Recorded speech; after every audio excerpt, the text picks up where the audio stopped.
अजमेर संसदीय क्षेत्र की केकड़ी विधानसभा में भारतीय जनता पार्टी की ओर से 12 अप्रैल को मातृशक्ति सम्मेलन आयोजित किया गया। इस सम्मेलन को राजस्थान की उप मुख्यमंत्री श्रीमती दिया कुमारी ने संबोधित किया।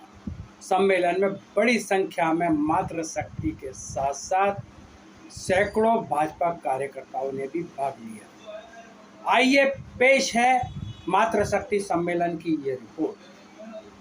नहीं लड़ रही है, वो चुनाव आप लोग लड़ रही है। वो राजस्थान को चुनाव है और मोदी जी को चुनाव है, तो आप सब लोगों को आपके पास कर्तव्य बने कि 26 तारीख में। और माता बहनों, आप लोगों को खास तौर निवेदन है, हमारे माननीय उप मुख्यमंत्री जी का स्वागत और सत्याग्रह।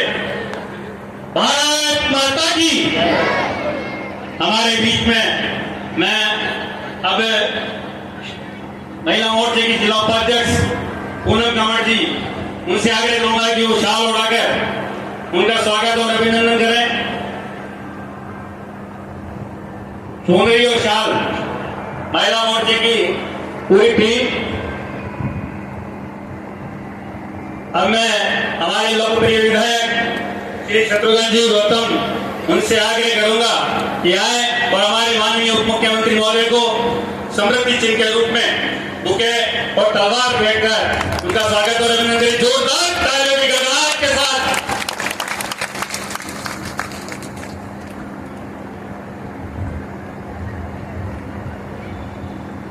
मैं मंडल के अध्यक्ष, विधानसभा क्षेत्र के सभी मंडल अध्यक्ष और आगे रूना के आए वो भी हमारे माननीय उप मुख्यमंत्री जी का स्वागत और सत्याग्रह।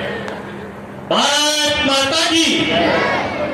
हमारे बीच में मैं अब महिला मोर्चे की जिला उपाध्यक्ष पूनम कंवर जी, उनसे आग्रह करूंगा कि वो शाल उड़ाकर उनका स्वागत और अभिनंदन करें। चुनरी और शाल महिला मोर्चे की पूरी टीम। अब मैं हमारे लोकप्रिय विधायक श्री शत्रुघ्न जी गौतम, उनसे आग्रह करूंगा कि आए और हमारे माननीय उप मुख्यमंत्री महोदय को समृद्धि चिन्ह के रूप में बुके और तलवार भेंटकर उनका स्वागत और अभिनंदन करें। जोरदार तालियों की गड़गड़ाहट के साथ।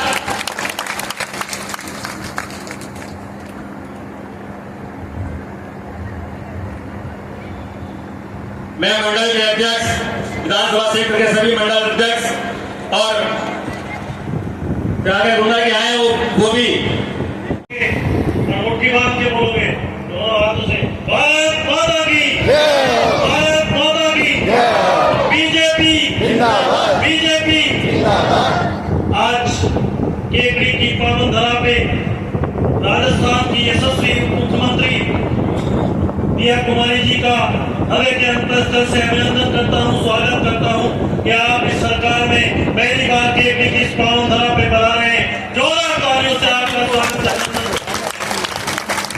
आज इस मातृशक्ति सम्मेलन में दिया कुमारी जी राजस्थान के उप मुख्यमंत्री, सम्मानित मंच और केकड़ी से पधारे मेरे पिता तुल्य बुजुर्गों, नौजवान साथियों और अधिक संख्या में 200 से अधिक संख्या में बधाई मेरी माताओं बहनों को सबको मैं प्रणाम करता हूँ, हार्दिक अभिनंदन करता हूँ, स्वागत करता हूँ। दिया कुमारी जी जिन्होंने कम समय में केवल 11 साल के अंदर, मित्रों कहना चाहता हूँ, केकड़ी की जनता को बताना चाहता हूँ कि आपका जन्म जयपुर राजघराने में हुआ और राजघराने में प्रिंसेस के रूप में जन्म लेने के बाद भी 2013 में विधायक के रूप में मैं भी विधायक बनने का सौभाग्य केकड़ी की जनता ने दिया। और दिया कुमार जी सामान्य परिस्थितियों की नेता नहीं है। इन्होंने महल से निकल के मुझे खुशी होती है और मैं सोचता हूँ राज परिवार राजनीति में सेवा के लिए बहुत सारे राजस्थान में आए।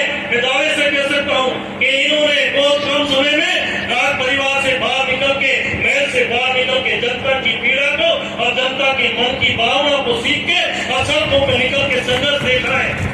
इनको मैंने पीएचडी के चीफ इंजीनियर के दफ्तर में देखा जब 13 में विधायक थी। इनको मैंने पीडब्ल्यूडी के चीफ इंजीनियर के दफ्तर में देखा, इनको बिजली विभाग के ऑफिस में देखा। और सवाई माधोपुर की जनता के लिए चिंता करती थी कि ये पानी नहीं आ रहा या बिजली नहीं आ रही, वो तो रोडवेज के डायरेक्टर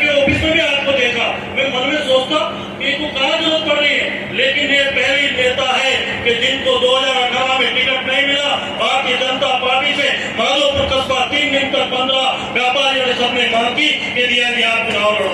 ये वैसे नेतृत्व को मैं कहना चाहता हूँ आप सब केपी की जनता, ये जो जनता की पीड़ा को देख के और जनता की मनमानस शीर्ष नेतृत्व ने कहा कि आप विधायक का नहीं, आप लोकसभा का चुनाव लड़ोगे और जयपुर से 300 किलोमीटर दूर राजसमंद में बैठ के जब राजसमंद से लोकसभा का चुनाव लड़ा तो राजस्थान में इतिहास रचा और जब लोकसभा की सांसद बनी तो ये ब्यावर भीम उदयपुर नाथद्वारा वाली रोड के लिए संघर्ष करती रही कि इसमें टेक्निकली क्या है, उसका से मेरठा वाली रेल लाइन के लिए संघर्ष करती रही। और मैं कहना चाहता हूँ कि राजस्थान में यदि 25 सीटों में इतिहास बनेगा लोकसभा का तो सवाई राजसमंद सीट से बनेगा और सबसे ज्यादा अधिक सीटों से राजसमंद भारतीय जनता पार्टी जीतेगी।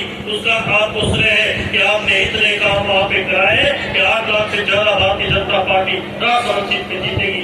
ऐसी हमारी यशस्वी दिया कुमारी जी का सीएमपी की धरती पे मैं अभिनंदन करता हूँ, स्वागत करता हूँ कि आपने बहुत कम समय में और अब आपके पास राजस्थान का सार्वजनिक निर्माण विभाग और कहते हैं ना जिसके पास खजाने की चाबी होगी उसके पास सब होता है। घर के अंदर 5 भाई होते हैं जो लेन देन का काम देखता है उसकी इज्जत ज्यादा होती है।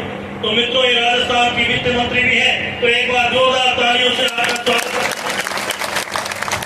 आपको सबको पता है कि हम आज क्या कार्यक्रम है और हम क्यों सभी करते हुए कि 26 तारीख को वोट पड़ने हैं, देश की संसद के चुनाव हो रहे हैं, लोकसभा के चुनाव हो रहे हैं और इस नेतृत्व में हमारे भाग्य चौधरी जी को हमारे बीच भेजा है कि भारतीय जनता पार्टी के सांसद के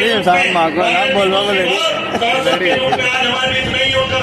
नसीराबाद में कार्यक्रम है तो इस उनका चुनाव के वोट पड़ने 26 अप्रैल को वोट डालने और ये दिया कुमारी जी अजमेर संसदीय लोकसभा क्षेत्र की प्रभारी भी है मंत्री के नाते, तो आपकी जिम्मेदारी ज्यादा है। तो मैं तो ये कहूँगा मैं आप सबको पता है कि इस समय देश में क्या वातावरण चल रहा है, कांग्रेस के अंदर कैसे भगदड़ मची हुई है। कांग्रेस के नेता आके कह रहे हैं हमको बीजेपी में ले लो, हम बीजेपी में आना चाहते हैं।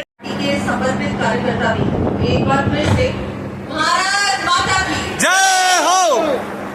आज केकड़ी की कावनकला में मातृशक्ति सम्मेलन में मंच पर विराजमान और जिनको मैं धन्यवाद देती हूँ कि कल ही हमारी बात हुई कि केकड़ी में कोई कार्यक्रम करें हम सब। आप लोग बैठ जाइए, पीछे किसी को देखिए। तो उन्होंने कहा आपके बहुत ही लोकप्रिय मेहनती और कोई बात नहीं छोड़ी, उन्होंने सारी बातें रख दी आज ही। ऐसे अब आपके विधायक साहब शत्रुघ्न गौतम जी, मैं उनका बहुत बहुत धन्यवाद देती हूँ कि आपने मुझे यहाँ आज आमंत्रित किया, आप लोगों के बीच आने का अवसर दिया और न केवल अवसर दिया, इतनी बड़ी संख्या में ये मातृशक्ति सम्मेलन का आयोजन किया। और मातृशक्ति की संख्या इतनी विशाल है क्योंकि आज अभी नवरात्रि भी चल रही है, आज भी गणगौर है और आज त्योहार होते हुए इतनी बड़ी संख्या में यहाँ मातृशक्ति का पधारना ये संकेत है कि हमारे शत्रुघ्न गौतम जी पूरी तरह से समर्पित है आप लोगों के सेवा में, आप लोगों के काम में और मैं उनका बहुत बहुत धन्यवाद देती हूँ। इतना अच्छा आयोजन आपने यहाँ हमारे जिलाध्यक्ष महिला मोर्चा मुकेश कंवर जी, उनका भी आभार। आप लोग आपके इतनी अच्छी संख्या में सभी माताएं बहनों को यहाँ आमंत्रित किया। हमारे गोपाल जी जो पूर्व विधायक है, राजेंद्र विनायकर जी, हमारी सरिता बेना जी, मोहनहार सिंह जी, सत्यनारायण जी चौधरी साहब, रामचंद्र जी और सभी जिले के पदाधिकारीगण, मंडल अध्यक्षगण, महिला मोर्चा की सभी पदाधिकारीगण, यहाँ विराजमान सभी नागरिक बंधुओं और बहनों, मैं आप सभी को सबसे पहले तो नवरात्रि की शुभकामनाएं देती हूँ। और आज जैसा कि मुझसे पहले सभी वक्ताओं आपको मुझे लगता है सारी बातें आपके सामने रखी, मैं आपको ये कहना चाहती हूँ कि ये जो चुनाव है जिसमें हमारे प्रत्याशी हैं, प्रत्याशी नहीं सांसद हैं, अभी भी हमारे सांसद हैं और आप लोगों के आशीर्वाद और समर्थन से ये फिर से सांसद बनने वाले हैं भागीरथ चौधरी जी। उनके लिए आज हम सब यहाँ एकत्रित हुए हैं और उनके लिए भी हुए और हमारे माननीय प्रधानमंत्री जी तीसरी बार सरकार बनाने के लिए भी यहाँ पर हम सब एकत्रित हुए और हम सब जानते हैं कि कि तीसरी बार मोदी सरकार बन रही है कि नहीं बन रही? बन रही है। और मोदी जी ने जिस तरह से आप लोगों के लिए लगातार 10 सालों में जो उन्होंने काम किया, चाहे हमारी माताएं बहनों को गैस का चूल्हा पहुंचाया, घर तक पानी पहुंचाया, सड़कें बनाई, रेलवे स्टेशनों में बहुत काम हुआ, रेलवे लाइनें बिछाई, एयरपोर्ट बनाए, ऐसा कोई काम नहीं है। चाहे मेडिकल कॉलेज की बात करें, चाहे हम स्कूलों की बात करें, ऐसा कोई काम नहीं है जो माननीय प्रधानमंत्री जी ने आपके लिए नहीं किए। आपके जो खाते खुले, हमारे किसान भाइयों को कहना चाहिए, आप लोगों ने कभी सोचा नहीं कि किसान सम्मान निधि भी मिल सकती है। मोदी जी ने किसान सम्मान निधि भी आप लोगों की शुरू करवाई और उसका राजस्थान में 8,000 रुपए हो गए। और बहुत, ये तो पहली किस्त है, अभी पहली बारी में तो ये हुआ है। अभी मैं आपको बताना चाहूंगी कि राजस्थान सरकार इस राशि को भी बढ़ाने वाली है। ये भी बहुत बड़ा काम, और हम सब जानते हैं कि हमारे मोदी जी इतना काम कर, माताएं बहनों, अभी मुकेश जी ने आपको बोला कि 33% आरक्षण दिया है आपको। इतना बड़ा अधिकार, चाहे विधानसभा हो, लोकसभा हो, राज्यसभा हो, वहाँ पर हमारी माताएं बहनें, अब 33% हमारी माताएं बहनें वहाँ पर जाएंगी। जितने कानून बनेंगे इस देश में, उसमें माताएं बहनों का बहुत बड़ा योगदान है। तो इसके बाद कोई सोचने की आवश्यकता है क्या? देखिए, वोट किसको